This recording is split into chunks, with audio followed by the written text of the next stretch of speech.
Welcome to the Flowing State of BJJ, where we talk about all things Jiu-Jitsu. The topic we're talking about today is mental health, and it's a topic that impacts a lot of people. If it does impact you, please seek help from a professional. Myself and Tubzi are going to speak about our mental health and what we have experienced. But if you're feeling anything that you need help with, please reach out to some experts. We'll put some links in the bio and in the description so you can reach out to anyone if you need help.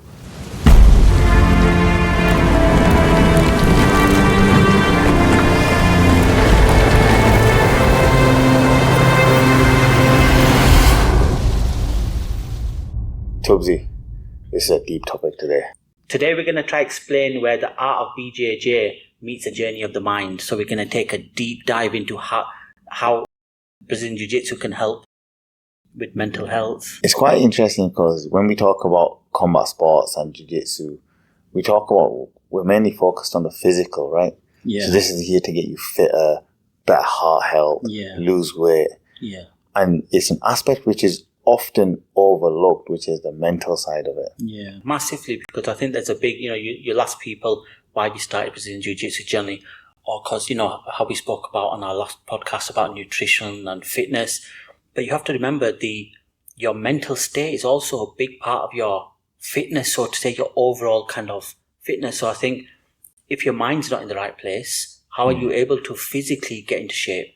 Or, physically reach your goals if your mind's not in the right state if you've got a lot going on. So today we'll obviously dive deep into quite a few sensitive topics where we can try to give our experiences as well, and maybe some kind of dark moments that we might have had, and just to explore how Brazilian Jiu-Jitsu can actually be a tool to help people.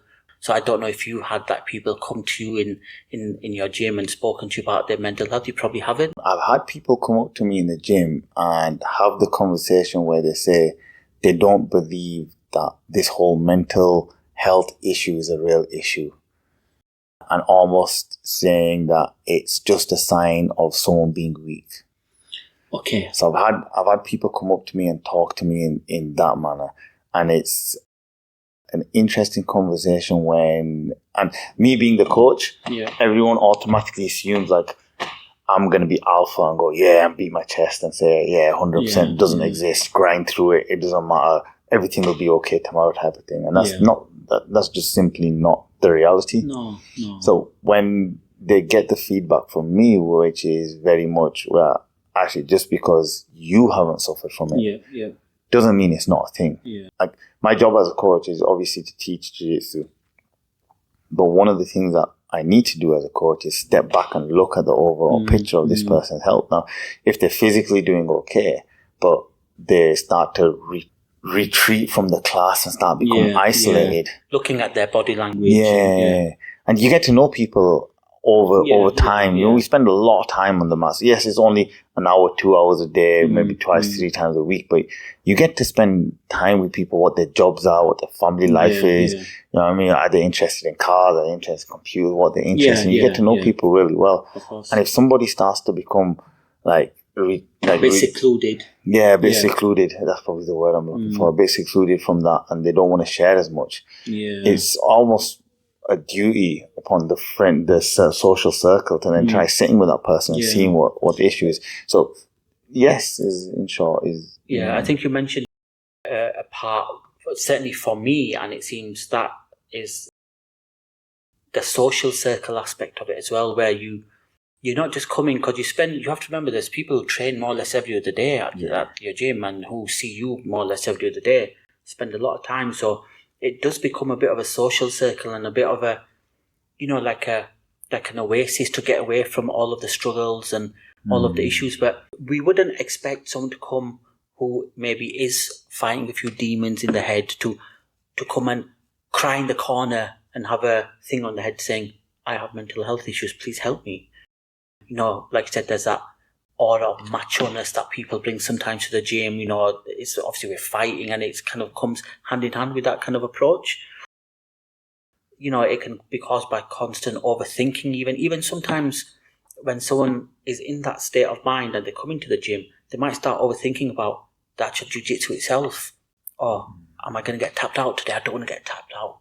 These sort of things. So there's no kind of textbook way of looking when you have this kind of heaviness over your head. So on the point of what does mental illness look like, you're not going to see it, are you? And it's what you mentioned. You're looking out for the body language. Are they secluded? And you'll probably see that. So So I just want to move on to you mentioned about the social aspect. So when people come to the gym and they might be experiencing some kind of mental health issues, for example, what do you think the gym provides for them? One of our close friends at the gym, he's started doing a lot of photography, and he's got this video on his channel, Senkaku Films, and it captures really well the brotherhood in the gym. Now, there's a couple of issues, a couple of scenarios which have happened recently, which is genuinely brought joy. Right? So one of our good friends, he got married recently. Okay. So he went off from the mats, and when he came back in, I walked over to him, and I'm a hugger, right? Yeah. Like physical contact is my thing, so I give him a big hug. Yeah. And one of the other guys said, like, every time he comes back, like he has a break, comes back, you always give him a hug. I'm like, but you always go. The only time that this guy isn't on the mat is when he's going to do a life event. Yeah. So he went to Umrah, came back, gave him a hug. Went to get married, came back, gave him a hug. So, and whenever he goes somewhere, he's telling me about it. Coach, I'm going to do this, so I'm going to be off for a little bit. So it brings genuine happiness to me when students go away and have these life events. And it brings, like, when we share that in the group, the whole group, everyone's happy together. Everyone's happy together. So as cliche as it sounds, like, oh, we're a family. Like, when there's a newborn, everyone's just become an uncle. True. When there's someone got married, one of the brothers has just got married. On the spectrum of that, when someone's relative passes away, everyone in the gym sends prayers to that. As we did last week, I think, obviously 100%. Someone's grandmother passed away. I mean, everyone was, comforting where they can. 100%. We've had people who their fathers have passed away, and we've gone to see them. Pay our condolences. So it is very much a close-knit community, and one of the reasons for that is because of what we share. So in Jiu-Jitsu, you are, and I'm going to put it in inverted quotes, invading someone's personal space. Like, if someone got that close to me at work, like, we'd be pointing hands on each other. What? You can't get that close. But in Jiu-Jitsu, we invite people to get chest on chest. It's kind of expected, right? So, like, and it's one thing, like, in the beginners classes, how often are you going to let someone between your legs in guard? It's just not a thing you do. I mean, I saw a few faces in the beginners class like, okay, am I really doing this? You're really doing this. You are really doing this, right? So when we're getting that close and allowing people into, it builds a bond. Of course it does, And that then translates into the mental, the community aspect of it. And that builds, like, mental fortitude to an extent. How do you think, so you made some really good points about the community aspect, and that's massive, for me personally, that's really big. How do you think Brazilian Jiu-Jitsu and coming to the gym can help people discipline their minds, maybe give them a bit of structure? I could imagine that if someone's going through a bad time, there's a big whirlwind in their head. I know I've been through quite a few things in the past, which we'll obviously go on to share. And I can imagine that someone would have a whirlwind of thoughts in their head. How do you think Brazilian Jiu-Jitsu can help them structure these thoughts, structure their mindset, their ideology, and create some kind of discipline for them? One thing that Jiu-Jitsu gives you, and we've touched on it briefly, is an escape. When you're on the mats, I want to take you on a journey of a role that we have. So when you're going up against, let's say that it's a leg locker. This guy is trying to get underneath you and attach to a leg. And if he attaches to this leg, your foot's going to separate from your shin. Yeah. All your mind, 100% of your focus is to stop this person getting to your leg and for you to implement your game. Yeah. There's just no space for anything else. Yeah. It's just survival, isn't it? Whether your wife just kicked you out of your house, whether you're, like we were talking about on the last podcast, whether you're going to have salon or something else when you get out. Nothing else matters right now. Whether your car's broken down, the I'm worrying about right now is my foot staying attached to the rest of my leg. That's it. You're going up against someone who has heavy top pressure. I just want to breathe. That's all I'm just asking for. All you're thinking about. Please, oxygen, get out my mouth. When we're in here, the amount the mind is occupied is a real getaway from life. In terms of being able to start to focus, when we're in Jiu-Jitsu, there's kind of two types of broad students. One type of student is this type of student who goes away and studies themselves. The other type is that I'm just going to come to class, I'm going to listen to coach. In both of them aspects, when they leave the gym, right, they're still thinking about, what did I learn? How did I learn? How am I going to remember this? How come I didn't do this in the role? What happened here? And that allows us to build patterns and plans that we can then implement elsewhere in our life. Problem solving as well, isn't it? It takes your mind off things. And it gives us the tools to be able to problem solve. If he puts his hand there, I can take his hand away next time. So how do I make him put his hand there? And so these are tools that we can start to use outside of Jiu-Jitsu to help in our everyday life. I read a quote somewhere once, and I can't remember who said it, and I think it was on a similar topic, and they mentioned when life gets chaotic, the mats give order. And it resonates with me because it kind of goes hand in hand with what you're saying. You know, you're thinking about order of problem solving like a puzzle, and your mind just hasn't got space to think about all the other concerns you might have and all of the issues and, you know, problems you might be having. There's a saying which, and I do know who said this because he said it when I was there. It was John Will. So people who don't know John Will, he's an absolutely fantastic coach. His coaching is very different to the typical type of coaching you'll find. And he was one of the Dirty Dozen. So they call him Dirty Dozen. First non-Brazilians to get their black belt. So he's a proper OG. John Will. He's an Australian. Craig Jones and all them guys basically he has some influence in their game. Lachlan Giles and all them guys. And one of the things that he said in one of the seminars that I went a long time ago is in Jiu-Jitsu, when you're in a bad spot, right, so let's think about bottom side control was the example that he gave. Your aim shouldn't be to escape side control. Because that task is a mammoth task. There's so many steps to getting outside control, right? Little increments to take time. So, and that was the key increments. Is all I need to do right now is the position I'm in, improve it by 5%. If I've got I'm looking away. If I've got a strong crossface that's impacting my ability, all I need to do is just get rid of the crossface.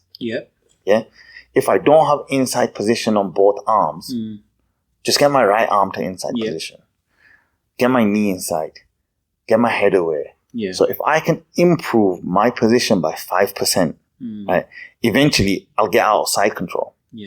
And then the bit that captured me when he was talking about it, then he said, and that works with life.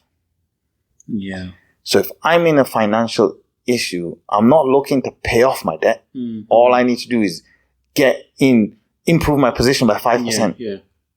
And if I keep doing that, I'll eventually, the debt will be gone. So that mindset that you have to approach Jiu-Jitsu, because Jiu-Jitsu is such a vast subject.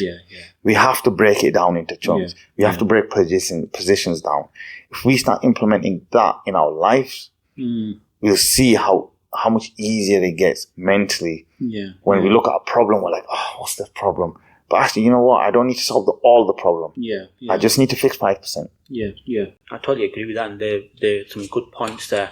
So kind of just to summarize on that particular aspect of the podcast, you know, the physical contact kind of brings a sense of community and lowest feeling of isolation, you would say. By nature, you're going to be hugging people and, and so on. So that kind of gives you that feeling of belonging and lowest feeling of isolation. So I think that naturally is going to lessen maybe something. It breaks down barriers. Correct, yeah, massive. Barriers that we put up, it breaks them down. It builds, confidence and emotional resilience. You're doing things in a set way. For example, you just mentioned, if you're in side control, you're going to work with little increments, turning away, getting the frames out, framing in, and so on. And I think that builds you, if you can, like I said, incorporate that into your day-to-day life. The key takeaways, take things slowly, bit by bit, because if you look at the end goal, it's just a mammoth task in it. So I think that's a very key point. Are you able to share any kind of moment where, you may have had a point of being overwhelmed by something in your life, and you kind of felt like, look, I need to go to Jiu-Jitsu, or you end up coming to train, and what kind of journey you went through at the time and how you felt afterwards? So the solution to my problem wasn't, I need to go to Jiu-Jitsu. Okay. I think the fact that I went to Jiu-Jitsu just helped the overall process. As you know, Tubzi, and some of the listeners know that my job outside of doing Jiu-Jitsu is I'm a software developer. And one of the things in the software development world is timelines. Yeah. One of the jokes that we often levy at project managers is, if you tell a project manager it takes 9 months to make a baby, right? They say, if I give you 9 women, can you do it in a month? So that's kind of their solution, is just throw more people at it. Yeah. But often in the world we work in, it's just, I have a problem. It doesn't matter how many hands you put on it. It's just a problem that's going to take us time to solve. Yeah. And when you try to build systems, it's like that a lot. I've been blessed to be involved in some really large projects. Mm-hmm. And when you're in them projects and now you have a team of 10, 15, 20 people and you're trying to manage pieces of work and stuff's going wrong. So I've had a couple of situations where, like, in my mind, there's just so much going on. Yeah. And then we've got a gym that I'm trying to run, and we've got a family that I'm trying to support. When there's all this going on, a lot going on, what I found is what we touched on earlier. I just need some time off. To take your mind off. Yeah, just stop thinking about it. And quite often when you stop thinking about stuff, you stand up and you just walk away from it. Right? Solutions will start coming. Yes. Yeah. Yes. So many times I've been at the keyboard and I've been working on this issue for hours and hours and hours. Yeah. I'll stand up, I'll walk away. Yeah. And then I'm not thinking about it. I'm deliberately I'm doing something else. I'm like, but if I just did this. Yeah. So that's my personal findings of Jiu-Jitsu. When I've learned on Jiu-Jitsu, not deliberately. Yeah. Not something that just naturally, right? Because I'm involved in it, because it's so, like we were talking about a couple of weeks ago, because it's such a big part of my life. Yeah. I found it helps, but I've only really realized after the fact. When the project's finished and people are exhausted and you're just like, actually, I dealt with that okay. Yeah, no, I get what you're saying. Just to kind of go away from the storm, take a little breather, and then you're ready, your mind's ready to attack what you need to do in the day or work, for example, or what issue someone might be feeling. I quite often used to joke at work is that, like, what are you going to do tonight? And my thing is, I'm going to go try to kill someone. That's all I'm It feels like it sometimes on the mats when you're the bottom, trust me, against you. So when you come, you have that safe environment that you can just let everything out. You know what I mean? Like, I don't have to hold back in the gym because they have a safe exit, right? Everyone has a safe exit. I don't slam submissions on. That's just not my nature. And it's not the nature of people in the gym. You like to squeeze though. But what it will allow me to do is just express myself in an art form. And it is a martial art in an art form you can make it your own. Yeah, totally. So mine, you're right. I like the pressure. I like doing that sort of stuff. Yeah. But that allows me to be myself on the mats. I don't have to pretend to be anyone else on the mats. Yeah. And that's the release that it helps. It helps my, of course, it helps mental health. I mean, some people might go for the run. Some people might go to the gym. We choose to come to the gym. Yeah. Okay, some good points there. Thanks for sharing that with us, Coach. There might be people at home thinking, well, we have a lot of professionals who come to the gym from a science kind of background, and they might be watching, and this section is for you guys. Not to delve so deep into the science of it, but why does BJJ work for mental health? So, people talk about endorphins being released and certain natural juices being released, like as we just mentioned, that you might get a dopamine hit and you get that feeling of reward. And how would you compare, from your experience, that hit that you get in jiu-jitsu as opposed to going to a gym, for example, and where you've done a 150 kg bench press, but you might have trained against someone and you've got them in this move that you've been working in? How does it compare from a personal, those particular feelings of reward? So I was just about to bat that back to you from a science point of view, but I am gonna. Yeah. But from a pure emotion point of view, when I was doing my powerlifting stuff, it was all about chasing that boss. Yeah. So one of the things that I loved was the feeling at the top of a deadlift. Like you pull a deadlift, a hard deadlift, and you get to the top, and you've worked months and months and months to get there. Yeah, you go away on a pretty big high for the rest of the day. Same with a heavy squat. Like bench wasn't my thing, but a heavy squat. If you get out of the hole and you can get to the top of that squat and you can walk it back to the rack, the big buzzes. In jiu-jitsu, it's very different. Like, you don't get that euphoria, that adrenaline, that whatever that feeling is. It's very different. It's a lot calmer in it. Yes, it's a lot calmer. I think what you get with it is more of a tranquility aspect and a state of serenity where you're just, and this is like going proper like McDojo karate style, but you really do feel at peace. That's a really good way to put it. And I was struggling for how to try explaining the two, but that is you feel at peace, your mind is relaxed. It's like you've had for me personally anyway, because I finish work, I've only got an hour or so to get the kids to the gym, and you've seen it. It's absolutely manic for me sometimes, like getting them to the car, take them home, come back to the gym. So I have a very rushed period of that particular time of the day. And I feel like afterwards, when I'm dripping in sweat and hard work, sit in the corner and I just look at people rolling, and you know what? I love it because I feel so relaxed. I feel calm. I feel like a little baby ready for bed. And it just, but mentally, I'm in such a good position. And this kind of goes into I didn't want to delve so deep into the science of it. One, because I don't know, and secondly, because it doesn't. Yeah. The audience. But on a basic level, you have certain hormones being secreted in your brain. You have dopamine, you have serotonin, you've got endorphins being released, and these are kind of like being released on reward, that feeling of achieving something.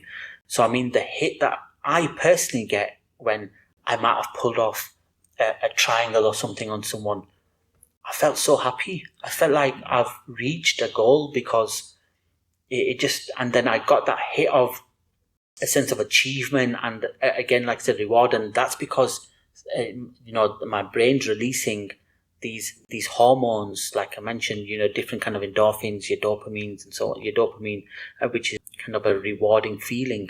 And that's what I felt, and it just felt so good. So I think for me personally, it does provide me with that happy feeling when I get something done. I think also for me as well, and you could tell us if you agree with this, when you're rolling, it forces you to be in the present moment.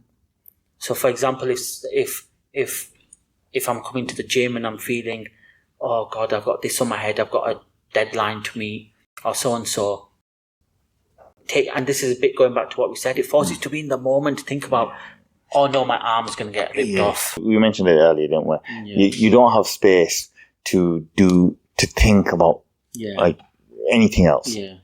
Because even when the coach is showing you their moves, Yeah. If you're not paying attention at that point, you're just going to miss it. Yeah. But then when you're rolling, that bit at the end, 100% of your brain capacity is occupied. Because now it matters, right? Now this person's going to try submitting you, the person's going to try pinning you. And if you're not there, you're gonna get submitted. Yeah, true. I see this a lot in parents when they bring their kids to the class. They might come to you and say, "Oh, I've got my child here. He's really quiet. I need to make him confident. I need to make him loud." Now, I can't imagine an adult coming to a beginner's class and saying, "Coach Barber, I'm not confident. I'm quiet. Please sort me out." Yeah. How does Jiu-Jitsu build confidence through this discomfort? Just to go back, and I think we mentioned this on our kids podcast when we were talking about parents and jiu-jitsu, a quiet kid who becomes confident isn't going to become loud. He's still going to be quiet. A really interesting saying, and we like to band this about, is most confident person in the room isn't the loudest. I'm not a loud person in a room. I'll sit in the corner, and if the other people want to talk, I consider myself to be quite confident. Confidence doesn't mean that a shy person is going to become an extrovert, like we mentioned last time. That side of stuff, we're not looking at jiu-jitsu to change. If anything, the personality the person has comes onto the mats with them. You'll see people who are very boisterous and aggressive off the mat come on the mats and they'll be very boisterous and aggressive. We then work to tone that down to make sure, obviously, on the mats it gets technical, but you'll see the personalities off the mat reflect on the mats. I couldn't agree with that more. So, in terms of confidence, how we build confidence through discomfort, if you think about it like this, Tubzi, when you are standing opposite somebody in a non-jiu-jitsu environment, you always have that experience of, well, somebody twice as big as you pinned me yesterday. I got out of it and submitted them. What are you going to do? Confidence doesn't come from words, and I've learned this through experience. I can sit down next to somebody and speak to them for an hour, and they will walk away feeling like 10 men. But as soon as it comes to something where they pressure test that confidence, it'll escape them fast. Agreed. Confidence comes from experience. It does. And if anyone's been to a jiu-jitsu class and they've been pinned, right, and then they've escaped, now you know that confidence level has gone up. Like, actually, you know what? I don't mind. I remember you in my jiu-jitsu journey up till the point where I left. Somebody passing my guard was a terrifying concept. Like, if this guy passes my guard, I'm never getting out. I'm stuck. Now, I'm not so fussed. Right? Obviously, I don't want someone to pass my... confident to react to what they're doing. So, if I can have that confidence on the mat that, listen, I'm pretty difficult to pin. When I leave the gym, I carry that confidence with me. Where your chest is high, your chin's up. Like, I can handle myself. I think it's massive, the points that you're making, because confidence for me is sometimes not being able to control your emotions. And if you can fathom a way to control your emotions, I feel with jiu-jitsu, talking about dogs here, not talking about dogs. With jiu-jitsu, it teaches emotional regulation under pressure. And that's, that could be that physical pressure, that mental pressure. So I think jiu-jitsu is a massive tool to help someone on their journey if they're in that state of mind. Let me tell you a story about when I started jiu-jitsu. So this is back in the community center, if you remember, right? So we were doing jiu-jitsu and these kickboxing guys started coming along. People started drifting towards the kickboxing. And so now it's about 50-50 split at this point. And there was one guy in the kickboxing side who was so adamant that he could beat anyone on the jiu-jitsu side. So I went up to my coach. I went, "Coach, just let's arrange a match. Right? I'll batter him. You versus the kickboxer. Me versus this kickboxer. Versus Bolo Young, innit? I like arrange it. I'll batter this guy, and jiu-jitsu will be vindicated. Like, it'll be very fine. Yeah, with the blue tick. 100%. So I said it to one week. Tony just laughed at me and carried on with the class. Yeah. But I was young. Like I was like, why is this guy saying this? And I went on and on at him. Eventually, he pulled me up. He says, "Can you beat him?" And I went, "Yeah." He goes, "You sure?" I go, 100%. Yeah. He goes like, "How sure are you?" He goes like, I'm like, "There's not a chance this guy beats me." Okay. Right. And he's like, "Then why bother?" No, what? Yeah. If you're that confident that you're gonna beat him, why? I'm like, but he's saying all this stuff. I'm like, and he's like, and is it hurting you? What? Yeah. Like, what do you care? Yeah. And that was a big lesson for young Barber. And I really appreciate Tony, like, just pulling me to the side. It is Tony Divine. Tony Divine, yeah. I appreciate him having that conversation with me because in my mind, every time someone said something, I had to rise to the occasion. Every time you're challenged. Yeah, I had to prove it. Yeah, right? But now he's the concept he showed me there was actually, it just doesn't matter. Like, dogs will bark. That's what they do. Yeah. You know what I mean? It's what my dad says. If the dog's bark, you let him bark. You don't need to go and settle him down. 100%. Let him bark. He's a dog. He's going to bark. Yeah. So it was a big thing that helped me realize that actually my mental state, my mental approach to this is in my control. Yeah. I don't have to react. Yeah. Because then you're not in control because I'm reacting. Yeah. I think that was a big lesson that I learned early on in my martial arts career. The key takeaway from that can be incorporated into many aspects of life, whether it's on the mats or on the streets or in work or whatever. You don't always have to react to anyone provoking you or challenging you. You should be confident in your abilities. And bringing it back to jiu-jitsu, obviously, sometimes you might leave the gym feeling proud and feeling, you've achieved something, and that gives that sense of confidence as well, which you can carry out. So, Barbara, I just want to move on to a part where I've got a few kind of tips here where people can potentially use Brazilian Jiu-Jitsu as a mental health support tool. So, one of the biggest things I hear you saying all the time is consistency. How can focusing on showing up on the mats help, for example, an individual if they were going through that? So there's two aspects which can have that. One, a sense of belonging. Yeah. If you don't turn up, we'll miss you. Yeah. And it is like, even if I don't chase everyone up, when people don't come to the gym, right, we have the conversation in the gym like, "Oh, where's so-and-so?" Yeah. Right? So we miss you. So there's a sense of belonging in the gym. The other thing is, I think we talked about it earlier, was a sense of routine. Yeah. So, structure, yeah. So one thing that in our household is that it's 6 o'clock, it's time to go. Yeah. So there's a schedule, there's a set rhythm in life that jiu-jitsu brings you. And sometimes I think if there's an individual who's going through that, and I've mentioned this a lot, where there's a storm in the head, sometimes they just need a bit of organisation and structure, and it might be to their life or to this problem or whatever. And I think that greatly helps. What about, this is so big, but it might be overlooked.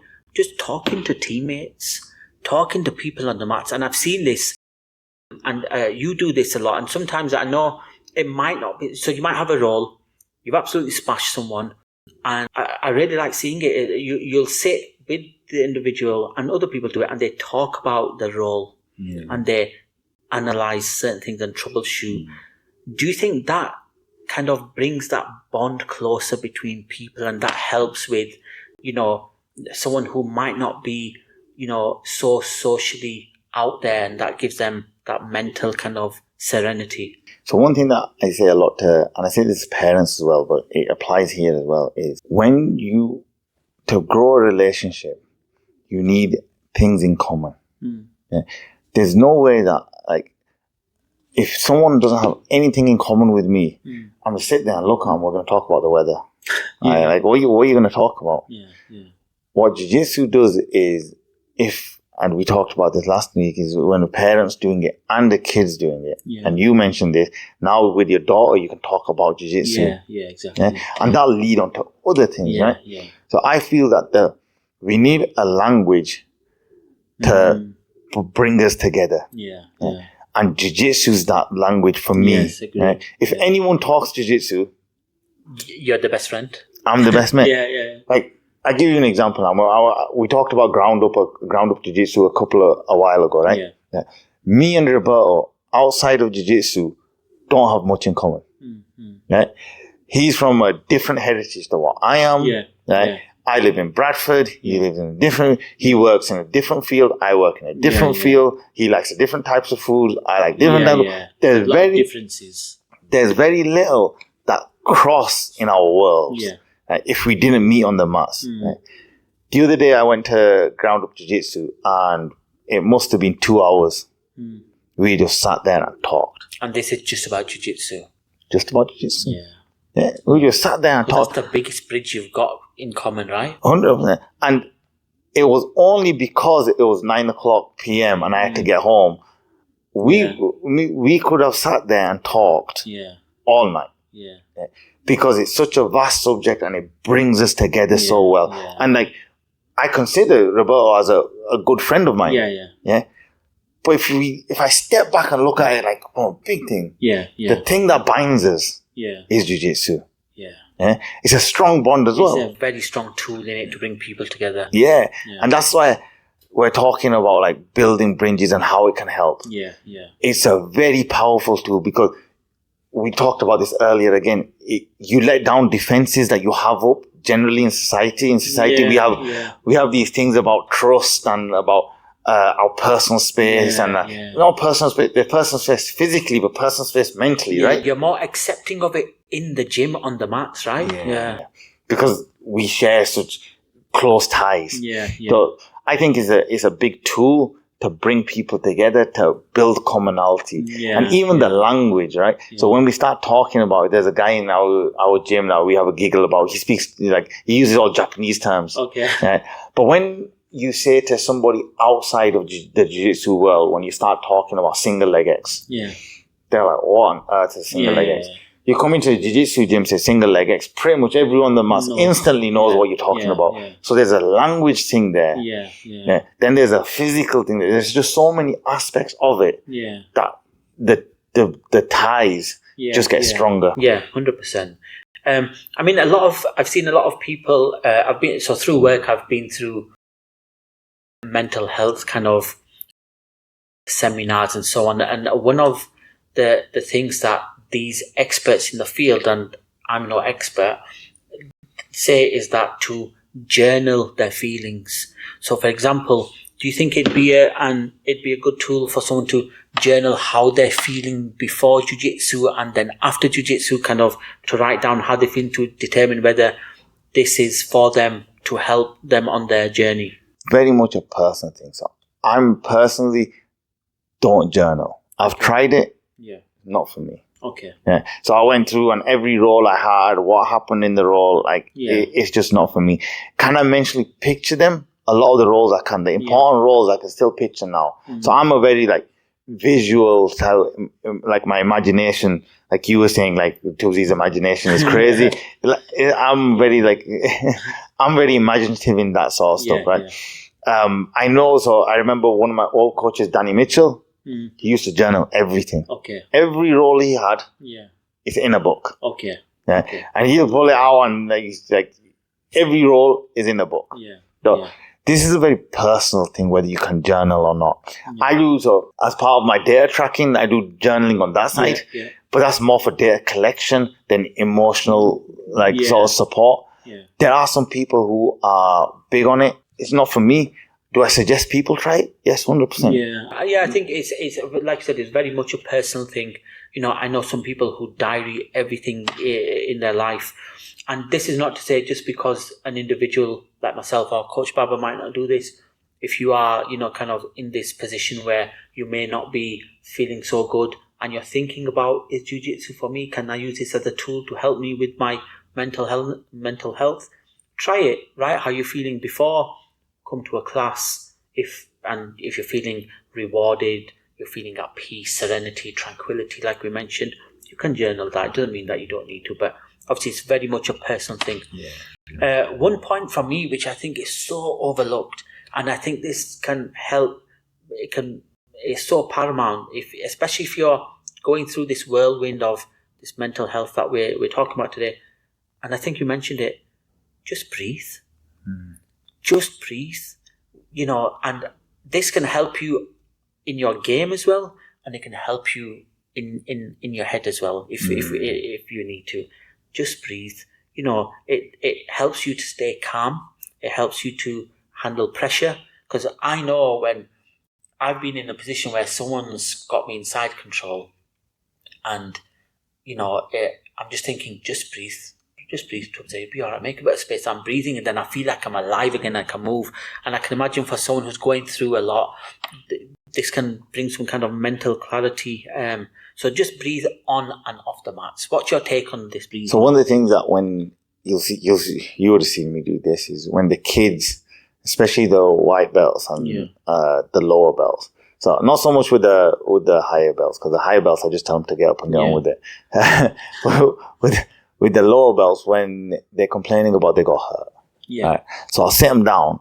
I've seen this. And I'll say, breathe with me. And I'll take deep breaths and they'll breathe with me. And suddenly, like, the pain, they're still, like, pretending that they're crying, but you can tell now that they're over the issue. Because breathing is a very, obviously, involuntary thing. Thank God for that. Because if you had to think about it, we'd be it's an intrinsic kind of aspect of living, right? But when we focus on it, it does take a lot of brain power. And it brings, like, it just brings a lot of peace. I know there's apps for it as well. I've tried using the apps. There's an app called Headspace where that is big on breathing. I've done that a couple of times. It's not for me, and I feel like that's because I've just been doing jiu-jitsu so long. Like, I've had to learn it the hard way. It's just natural for you now, isn't it? But one of the big things is when you're under pressure, stuff's going wrong, just take a big breath, slow your breathing down, stop panicking, and we'll get through this. Again, focus on the small problems, and the big problems solve themselves. 100%. So we've covered a lot of topics there, and I just want to kind of summarize the whole kind of message that we're trying to give here. I think you'd be in agreement. We're not trying to say BJJ is the answer.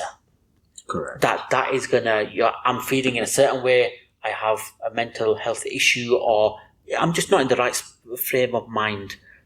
BJJ is not going to sort me out overnight. It's just an aid and a tool to help you on its journey, right? So one of the things we say is like a toolbox, right? It's another tool in your toolbox. It's not the toolbox. Correct. It's just another tool in there that we can lean on. So we can agree it's not going to solve all your problems, but it's going to give you that strength and space to kind of face these demons that you might be facing, or these problems that you might be facing. And I think that's massive. I think that's personal. If anyone is feeling in that way, we encourage you to reach out. There's a lot of support networks out there. We're going to put some in the description. So if you are feeling like any of these topics have impacted you, please reach out to some experts, because help is out there. And hopefully we've given you some kind of,